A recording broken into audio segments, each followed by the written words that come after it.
Firstly, Danny, first time we've had the chance to speak to you since the really sad news about Phil Kirk. Just firstly, how's everyone been? Yeah, I think in a way it was a real blessing that we had the home game after the news, so Phil's family could come and sort of represent him as they've always done and supported him on his successes since purchasing the club a few years ago. Great for our supporters to leave wonderful tributes for Phil. So yeah, very, very, very sad day, very emotional day. Shame we couldn't get the win for Phil, but like I said the other day, we're also grateful for what he's done for us all as a club and as individuals, as staff. He's really looked after us, and I'm sure that will continue. And our job now is to repay the investment, both money and time he's put into to get us into League One. It was quite fitting actually, even though you didn't win, but you came back from 2 goals down to draw 2-2, and a minute after Dobra equalised was the minute's applause. Yeah, I didn't actually realise that about the time. It's a blur while the game's going on, but I think in terms of the game, it was fitting that we showed a bit of fight and determination, like Phil always showed, especially towards the end of his days. The amount of determination and fight that he showed in his personal battle. So obviously on a lesser scale, we're not comparing football to his battle, but we showed a bit of fight to come back and get something from the game. So like I say, yes, the game has gone now where we celebrated Phil's life, but he'll never be forgotten, and there's obviously, rightly so, constant tributes around the ground to the great man. Just looking on after the Crewe defeat, Danny, a loss like that, how much of an impact does it have on the team? Well, I suppose we've got to be careful, because you don't want to sound too cliche and pull out all the party lines, because if you flip it round, Ben, if you'd said to me, if we'd won 7-1, and you'd say, what does that do for confidence? Naturally, I'm going to say it's great to score 7 goals. The lads have showed great attitude and given everyone food for thought for the next team selection. So you can't just have it your own way with the questions when it goes against you. So obviously it was disappointing. It was addressed Thursday morning. Went through a few things, but probably put it to bed relatively quickly, because our bread and butter is the league, and with a massive game at Walsall coming up, I think it was important, and the gaffer using the experience not to linger too much around that bad feeling. And it was a bad feeling, because a little bit of embarrassment, a lot of embarrassment. You concede 7 goals as a football club, and so yeah. I mean, the benefit of that result, or not the benefit of it, is that it wasn't in a league game. Thank God. That doesn't make it okay. The coach was obviously very quiet on the way home. The dressing room was very quiet. Lads that played, obviously there wasn't a lack of effort, but when you lose 7-1, it probably isn't a very good team performance, let's be perfectly honest. So it has been put to bed, but a lot of issues were addressed, a lot of poor goals. I think they had 8 efforts on goal and scored 7. So fair play to Crewe, they were pretty ruthless, but both teams made a lot of changes, and on the night they certainly put us to the sword. Just on the changes, Danny, how frustrating is it that the players who haven't had as many minutes as they probably would have liked this season didn't take that opportunity?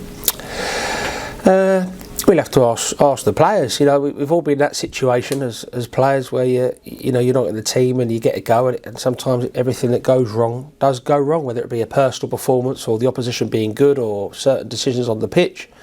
But like I say, that this is the window's closed now, so it's our squad, it's our boys, it's our lads, and a lot of those players that played on that pitch have done really good things for this football club. So we mustn't forget that, and allow one bad night, an extremely bad night at the office, by the way, sort of tarnish their reputations too much, because they've done a lot, and we're going to have to rely on those lads if and when called upon. Pleasing to see Devon Tanton back as well. Yeah, really pleasing. He wasn't injured before you ask. It was a pre-planned substitution. Half the game. Come through, done some good bits. A bit rusty at times, but that was the importance of that game. And like I say, it was probably the same in the National League when we had the FA Trophy. It really isn't disrespecting it. I think probably in the National League we played nearly all kids, didn't we, in a few of the games. We only had a couple playing. But it's also a good time to give players a bit of game time, get lads who've been injured, used to the pitch again. And that certainly was the positive out of it. But it's hard to talk about any positives when that result comes through on the video printer and they have to write 7 after the number. That's never a good sign. So I could sort of half have a smile about it now because all focus is on Walsall. And if you, hopefully this time on Monday morning when we're talking, you've had 3 points at Walsall and then the Crewe nightmare, shall we say, becomes a distant memory. Just on a couple of injury updates, Danny. Firstly, Matt Dibley-Diaz, how's he doing? Yeah, not very good. He's going to need operation on his knee, which could potentially keep him out to probably over 2 to 3 months minimum. So, not good. Not good for the lad. Not good for us, because he was playing ever so well. But he's been here now since the summer, had a couple of injuries. So, that's disappointing that this one will keep him out for a long time. And how about Dylan Duffy?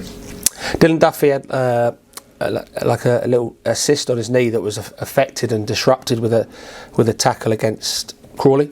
But that will only be a week or two. And any more injuries ahead of Walsall, Danny? No more good news to share with you on that front. But it's mad in it. Football a few weeks ago, we're saying how we've got to keep the slate clean on the injuries and improve from last year. And we've got a couple of bad ones, or one bad one, certainly, already. So we've got to hope that pattern doesn't continue. But if it does, we're going to have to roll with the punches and produce better results than last year when we had some injuries. How tough is it for Dibley-Diaz? A really young lad, isn't he? And like I said, he's already had a couple of injuries since he joined. Yeah. It must be mentally tough for him. Yeah, it's all part of your development, isn't it? I think selfishly we bought a really good footballer here, and we're gutted because we're going to lose the chance to play that footballer on I suppose on his behalf. He's about his development. He's going to go a few months now about playing football at League 2 level, men's football, without being disrespectful to the under-23 set-ups across Cat 1 academies. It's a different world when they play League 2 football, first team football, anywhere, whether it be League 2 or non-league. So, he'll be very disappointed that his development's going to have to stand still for a bit, but hopefully he can take positives out of dealing with setbacks, which I'm sure he'll have many more in his career. Walsall next, looking to get one over on them after last season. Yeah, more than one over. I think we played them 4 times and got a point, didn't we? So we overcome that stat with Cheltenham this year, with Harrogate this year. I think Walsall will be a different test. Their stats already are showing. I think they conceded the least goals in the league. They're an MK. Haven't scored too many, whereas we've scored the most and conceded more than we want. So there's similar patterns to last year, albeit 6 games in, but we're second in the league. We have to remember that. We're 5 points better off than we were last year, and we're second in the league. And if the season was to stop Saturday night and we win, we'd be promoted. And so we've got to keep looking at it week in, week out.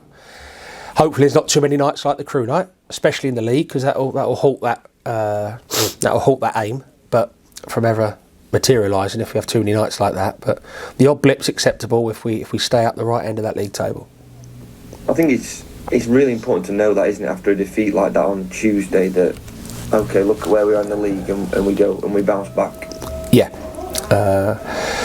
and you've got to bounce back because, like I said just a minute ago, there's going to be more setbacks.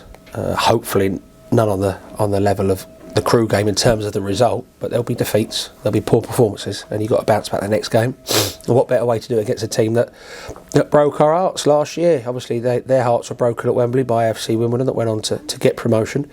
I'm sure Matt and his team will be looking to be at the right end of the table this year again, and so will we. But yeah, 4 games last year, a draw and 3 defeats. Yeah, we have to improve on that record against Walsall this season. And in hope, has Ryan Sturck give you any inside information? Because I think he played all 4 games against you last year, didn't he, Danny? Maybe, yeah, maybe not. Might try and stick a Walsall kit on him at the start so he scores an own goal, but and then takes his shirt off. But no, in all seriousness, he's been excellent for us. I think he did ever so well for Walsall. Very highly thought of. He speaks very, very highly of the staff and the football club and the players there. But obviously, he's gunning for us tomorrow if selected. So a few little insights here and there. But listen, I think they've changed quite a few of their players from last season, but they play very similar way, very effective way, very strong. We're going to have to stand up to the challenge. It's two different footballing styles coming head to head. Last year they come out on top. Let's not beat around the bush. So we're going to have to improve in certain areas that we let ourselves down a bit last year to get anything from the game.